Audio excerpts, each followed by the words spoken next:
Corona virus తర్వాత మరో మహమ్మారి రానుందా అన్నదే ఇప్పుడు చర్చనీయాంశంగా మారింది. అమెరికాలోని కొన్ని రాష్ట్రాల్లో జోంబీ డిసీజ్ వస్తుందట.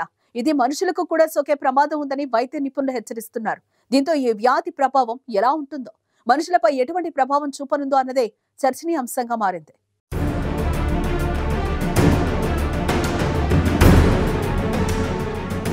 జోంబీ డిసీజ్ మనుషులకు సోకనుందా అంటే శాస్త్రవేత్తలు అవునని సమాధానమిస్తున్నారు. అంటువ్యాధి అయిన జోంబీ డిసీజ్ గా పిలిచే ఈ క్రానిక్ వేస్టింగ్ డిసీజ్ త్వరలో జంతువుల నుంచి మనుషులకు సోకే ప్రమాదం ఉందని భయాందోళనలు వ్యక్తం చేస్తున్నారు. దీనికి కారణం జింకలు మనుషుల్లో ఒకే రకంగా ఉండే మెదడు ప్రోటీన్ అని చెబుతున్నారు. ప్రియాన్ అనే మెదడులోని ప్రోటీన్ అభివృద్ధి ద్వారా వ్యాప్తించే chronic wasting disease CWD alias zombie disease కు సంబంధించినది. అందుకే శాస్త్రవేత్తలు ఆందోళన చెందుతున్నారు. గత నెలలో వ్యోమింగ్ లోని ఎల్లోస్టోన్ నేషనల్ పార్క్ లో దొరికిన జింక మృతదేహం ప్రియాన్ వ్యాధికి పాజిటివ్ గా తేలింది. సాధారణంగా ఆరోగ్యకరమైన మెదడు ప్రోటీన్లు ప్రియాన్ ప్రభావంతో అసాధారణంగా మడత పడేలా ప్రేరేపించబడతాయి. ప్రియాన్ కూడా ఒక రకమైన ప్రోటీనే. ఇది మానవులు, జంతువులలో వ్యాధులను కలిగించే సామర్థ్యాన్ని కలిగి ఉంటుంది. ఈ వ్యాధి సోకిన జంతువుల మాంసాన్ని తినడం ద్వారా మనుషులకు ఇది వ్యాప్తి చెందుతుంది.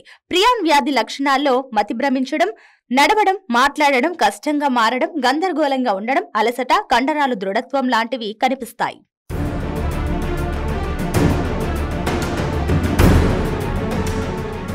జింకలను ప్రభావితం చేసే ఈ ప్రియాన్ వ్యాధి ఉత్తర అమెరికా జనాభాలో వేగంగా వ్యాప్తిస్తుంది.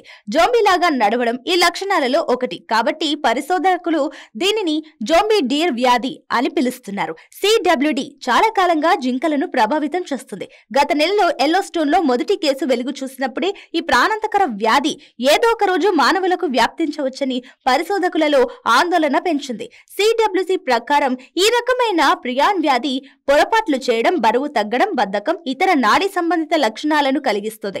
జింకలు, మానవులు, ఇతర జంతువులతో కలవడం తగ్గుతుంది. ఈ ప్రియాన్ వ్యాధి ఉత్తర అమెరికా, నార్వే, కెనడా, దక్షిణ కొరియా ప్రాంతాలలో జింక, రెయిన్డీర్, దుప్పి, ఎల్కుల్లో నిర్ధారణ చేయబడింది.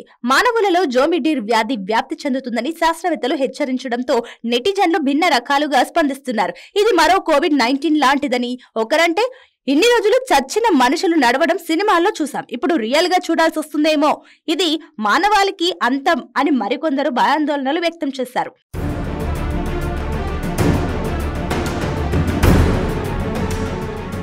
అయితే స్పిల్ ఓవర్ కేసు ఇప్పటికీ ఇంకా లేవని, అయితే జోంబీ వ్యాధి వ్యాప్తి చెందదని దీని అర్థం కాదని ఎపిడెమియాలజిస్టులు అంటున్నారు.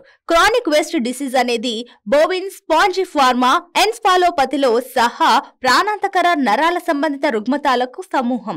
దీనిని సాధారణంగా పిచ్చి ఆవు వ్యాధి అని కూడా అంటారు. బ్రిటన్లోని BSc వ్యాప్తి రాత్రిపూట పశువుల నుంచి స్పిల్ ఓవర్ సంఘటన జరిగినప్పుడు ప్రజలకు ఎలా వెర్రితలాడుతుందో చెప్పడానికి ఒక ఉదాహరణగా అందించింది. ఇది ఖచ్చితంగా జరుగుతుందని ఎవరూ చెప్పడం లేదు, కానీ ప్రజలు సిద్ధంగా ఉండడం ముఖ్యం. జోంబీ డిసీజ్ ను నిర్మూలించడానికి ప్రభావవంతమైన మార్గం ఏదీ లేదు. సోకిన జంతువులు లేదా వాటి ద్వారా కలుషితమైన పరిసరాల నుంచి దీన్ని తప్పించలేం అని వైద్యులు అంటున్నారు. దీంతో యునైటెడ్ స్టేట్స్ లో ఆందోళన మేఘాలు మళ్లీ పుంజుకుంటున్నాయి. ఇది వన్యప్రాణి నిపుణులు, సాధారణ ప్రజల్లో భయాందోళనను రేకెత్తిస్తున్నాయి. గతంలో విజయవంతమైన నియంత్రణ ప్రయత్నాలు ఉన్నప్పటికీ ఎల్లోస్టోన్ నేషనల్ పార్క్ లోని ఒకదానితో సహా ఇటీవలి కేసులు ఆందోళనను కలిగిస్తున్నాయి.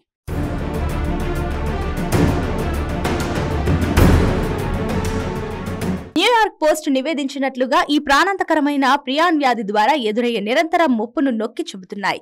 వాస్తవానికి 1960 చివరిలో కొలరాడోతో పరిశోధన కేంద్రంలో క్యాప్టివ్ జింకలో గుర్తించబడింది. CWD 1981 నాటికి అడవి జింక జనాభాలోకి ప్రవేశించింది. అప్పటి నుంచి ఇది భయంకరంగా వ్యాపించింది. ఖండాంతర యునైటెడ్ స్టేట్స్ లోని అన్ని ప్రాంతాల్లో కనీసం 31 రాష్ట్రాలను ప్రభావితం చేసింది.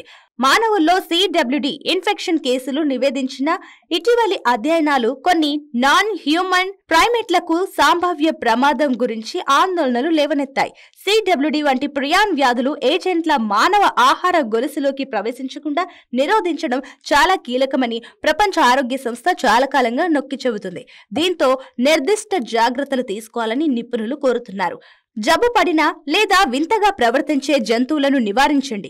జంతువులను నిర్వహించేటప్పుడు, డ్రెస్సింగ్ చేసేటప్పుడు రబ్బరు తొడుగులు లేదా రబ్బరు చేతి తొడుగులు ఉపయోగించండి. ఈ వ్యాధి ఒక జంతువు నుంచి మరొక జంతువుకి తాకడం ప్రియాన్లను కలిగి ఉన్న జంతువులకు కూడా సోకుతుంది.